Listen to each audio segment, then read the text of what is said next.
All right, Shalom. First, I want to give all praises, honor, and glory to Yahweh, Bahashem Yahushai, Bahashem Rakah Kodash. Double honors to the apostles of Great Millstone, and peace and blessings to the elect. Just wanted to do this video here. Pretty much gonna title it "Comply Until You Can't." Okay, and it's the spirit. I was I was actually explaining to my mom.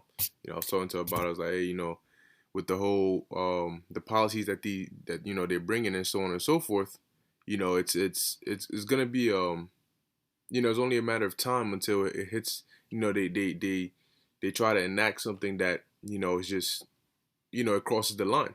It's only you can use wisdom, all right, to an extent, but it's there's gonna be a line that's gonna be drawn soon enough, all right, and you're gonna be put in a position of an ultimatum. But until you get to that point, what I'm saying, you gotta comply, okay, with what Esau says for now, okay, until you can't anymore. And the Apostle Ramlab had done a PSA, okay, telling brothers who are out there in certain areas, if you gotta wear a mask, or something to cover your face, you go ahead and do so, all right, because hey, as the scriptures say, man, we got to be wise as serpents and harmless as doves. Okay, so we still got to do the work. Okay, but if there's a way that you can, Esau is trying to make it difficult to do the work. All right, difficult but not impossible. Okay, so long as it's still possible, you do it, but you just got to be adjustable. You got to be flexible. You know, they're trying everything they can to try and make it so difficult that we don't do it anymore. But the more they bring it, we roll with the punches. Okay, because we understand that we're still in captivity. All right, these Edomites, all right, these elites, they are the slave owners. Okay, so there's certain things that we'll win the battle by using wisdom, man. Okay, because we're not in our kingdom right now, so certain things we can't do, and certain things we just have to comply with, man. Okay, so it says, this is Matthew chapter 5 verse 2. Now, when they bring it to the point of mandatory vaccinations, mandatory microchipping, see, at that point we're not gonna comply. At that point, because at that point it's in direct conflict with the word of the Lord. Okay, and that's why I mentioned the ultimatum, where it's either what Esau says or what the Most High says. In the scriptures it doesn't say you're going off if you wear a mask. If you cover your face. Okay, so if they're making it mandatory wherever you at to do that, yeah, go ahead and do it. Okay, but when they talk about taking a chip, now that in the scriptures you're not supposed to do that. So at that point, look, we're not doing it, and we're just gonna put our trust in the Lord. So this is Matthew 5:25. It says, agree with thine adversary quickly, whilst thou art in the way with him, lest at any time the adversary deliver thee to the judge, and the judge deliver thee to the officer, and thou be cast into prison. Okay, and right now, if they say this is what the order is, then comply with it. Hey, if they if an officer walks up to you and tells you, hey, where's your mask? Be smart about, oh, I'm on my way to get one, or oh yeah, let me don't try to buck up and go, oh, what you mean mask? Well, I got a wear a mask, or coronavirus ain't even real.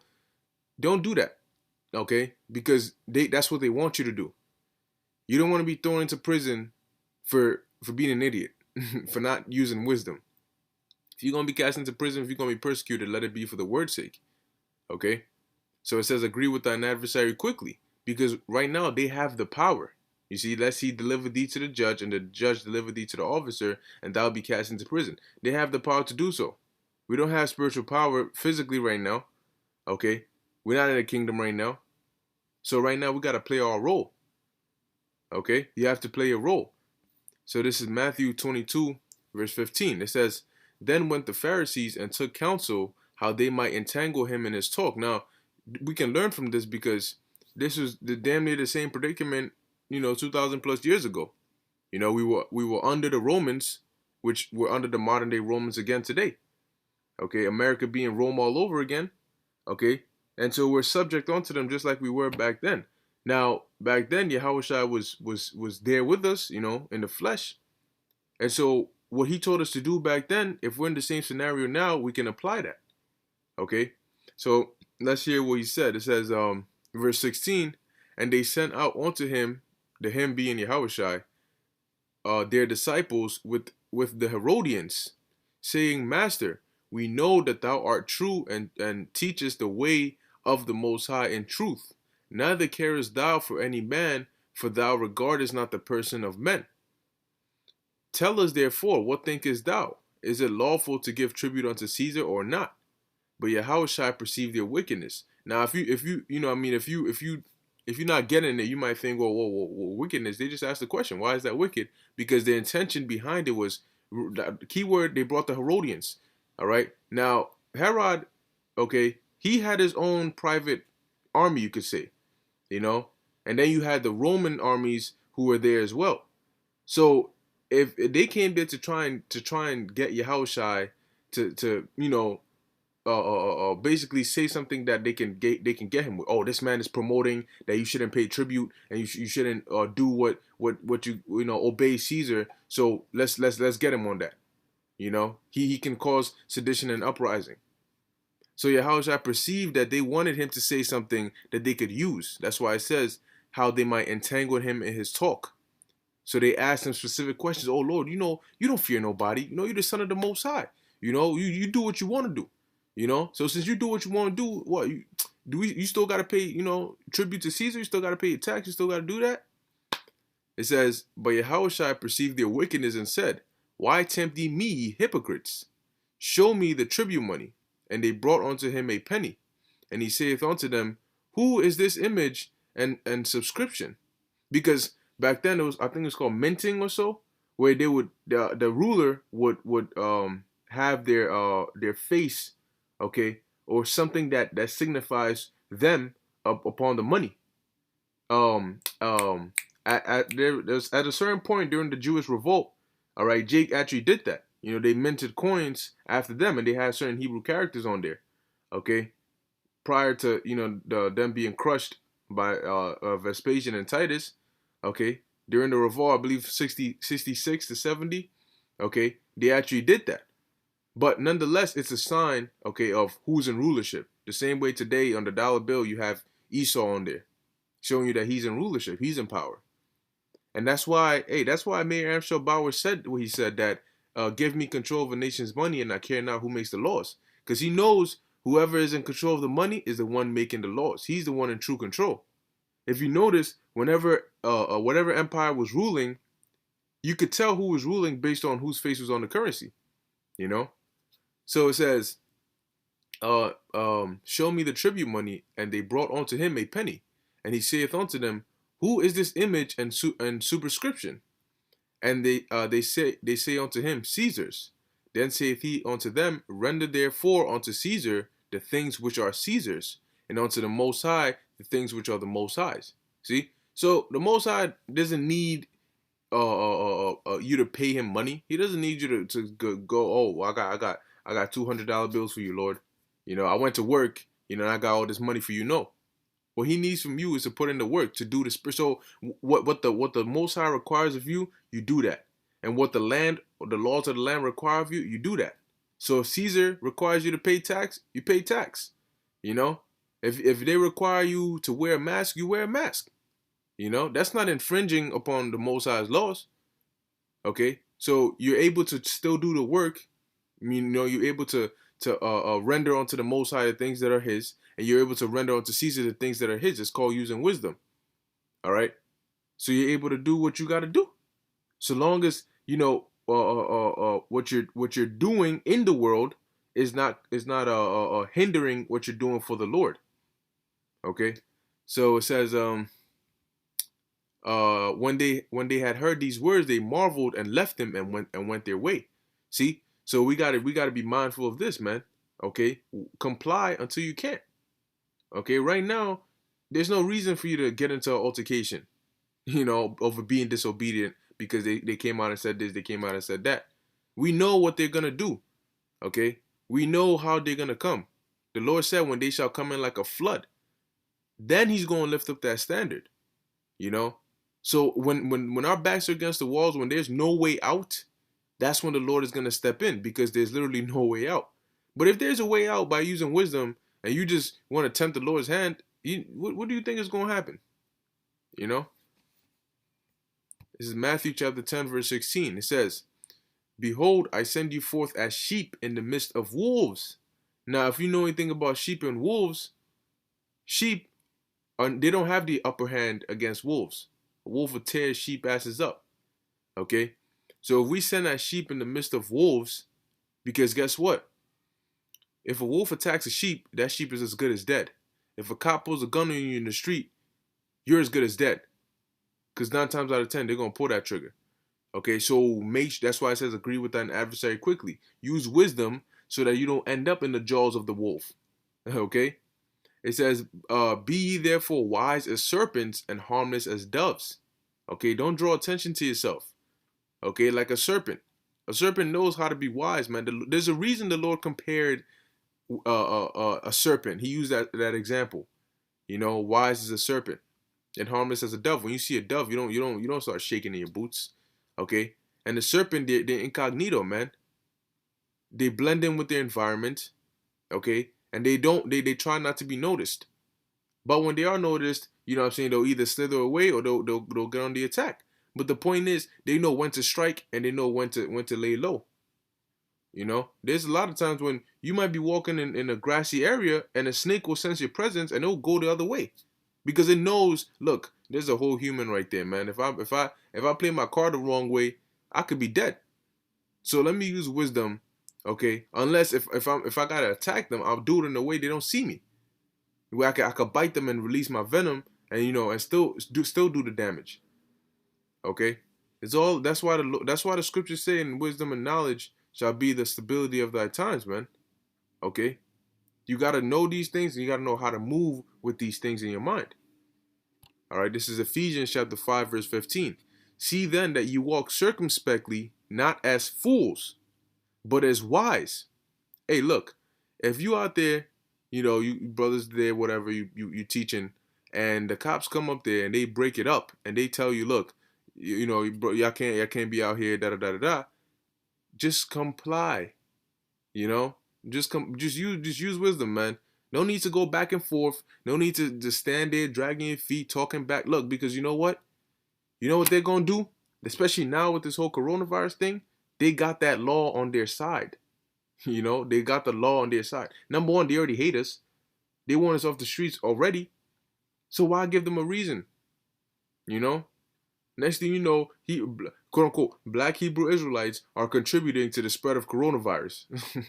They're not following social distancing. They're not complying with the laws. So next thing you know, they start targeting us. If they're gonna target you, let them do it for the Lord, for the word, man.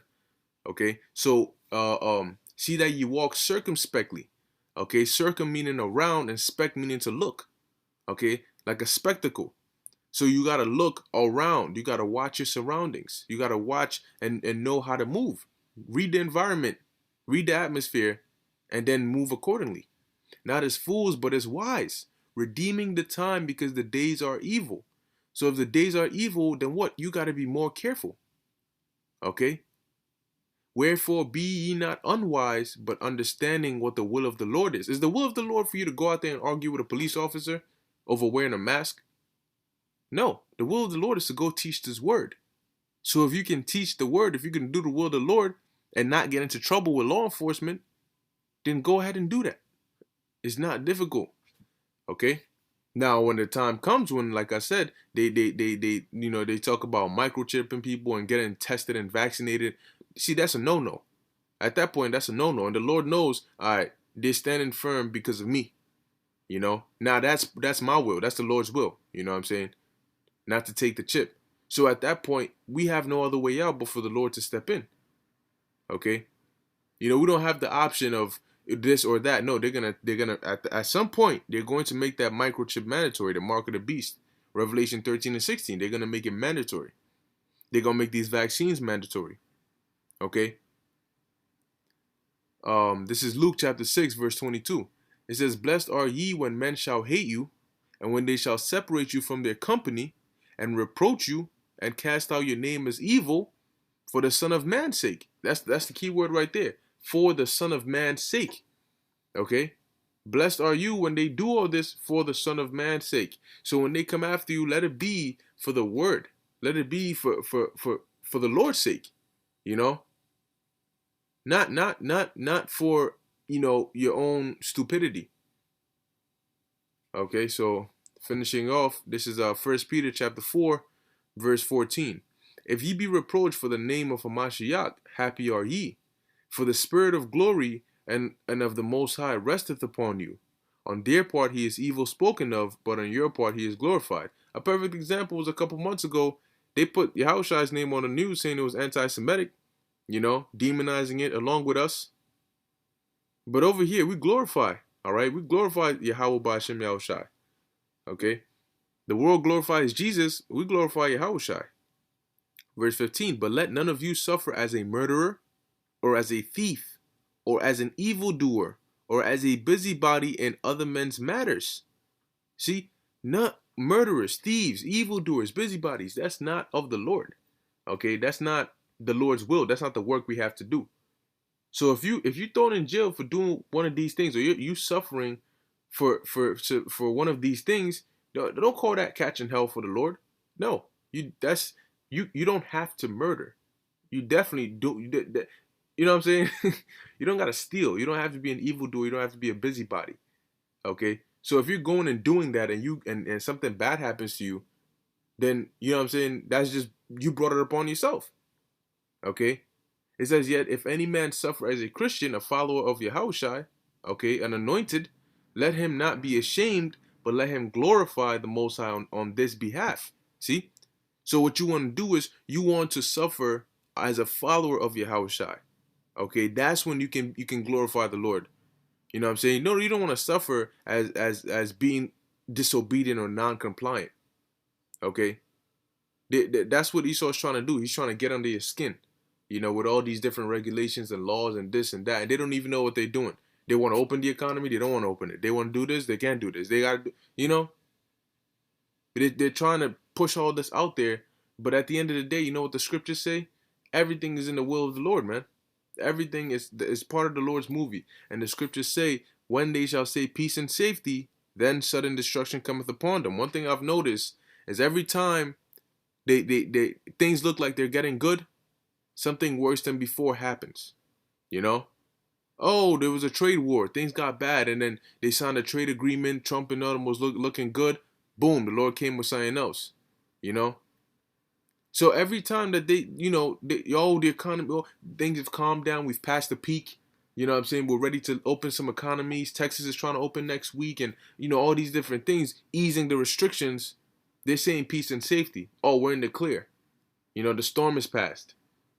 Oh, the storm is past, but now you got hurricanes and tornadoes that are right behind it. You just don't see them. You see, so it's not for us. It's not for you to get down or lose faith or feel like, damn, man, I thought this was it. And damn, they opening things back up. Look, the Lord is in control of it all, man. And he's about to hit them when they least expect it. It hurts when you let your guard down and you get hit. That's what the Lord is doing to them. He's setting them up. Okay, people oh yeah, things are going good. Things are going, boom. And they get hit. All right, so as the scriptures say, man, we got to watch and pray. Okay, watch these signs, measure them diligently, man. Watch the news, okay, and use wisdom in your life, man. As the scriptures say, walk circumspectly, not as fools, but as wise. Okay, so with that, I'm going to end it here. Lord's willing, this was edifying unto the elect. I want to give all praises, honor, and glory to Yahweh, Bahashem Yahushai, Bahashem Rachak Wadash. Until next time, Shalom.